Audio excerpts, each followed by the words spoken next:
And culture wars. Well, I could go on and worry you all again about how the coronavirus panic is great for socialism. It's going to leave us with huge government debt. It's going to leave us with a huge government.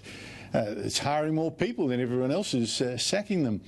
It's going to leave the ABC, of course, much more powerful because the commercial media will be weaker. The ads are drying up, and some country newspapers have already folded just this week.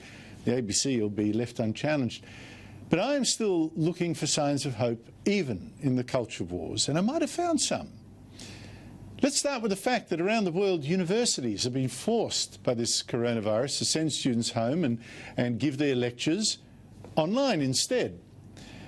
And that's worried some left-wing professors. For instance, an American professor of political science, Emily Farris, tweeted a warning to other academics: if you are recording a lecture on anything controversial, be prepared for right-wing sites to ask students to share it.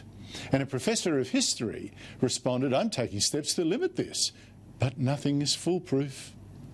Joining me on Culture Wars is Rowan Dean, columnist, author, presenter of the highly successful Outsiders on Sundays.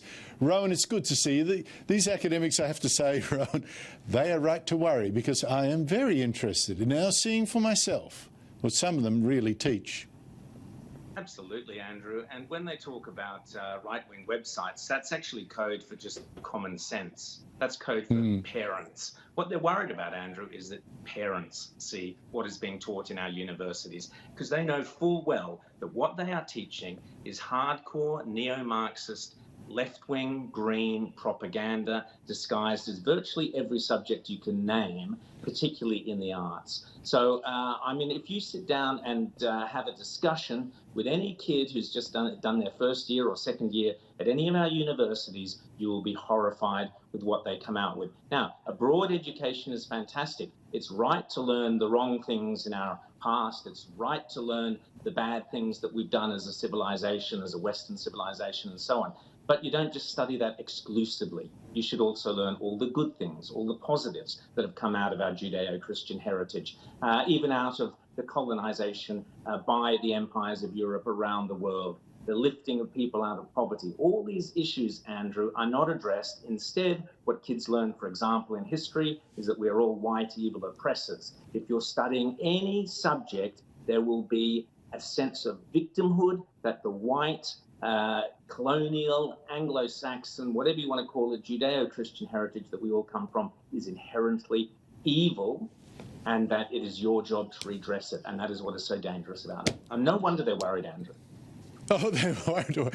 I mean, I remember once someone did put a Melbourne lecturer, I won't say who and I won't say which university, put an introduction to journalism lecture one on the web, or handed out to students in an electronic form, who passed it on to me. They were so gobsmacked by the bias. I picked out so many errors that the second lecture of the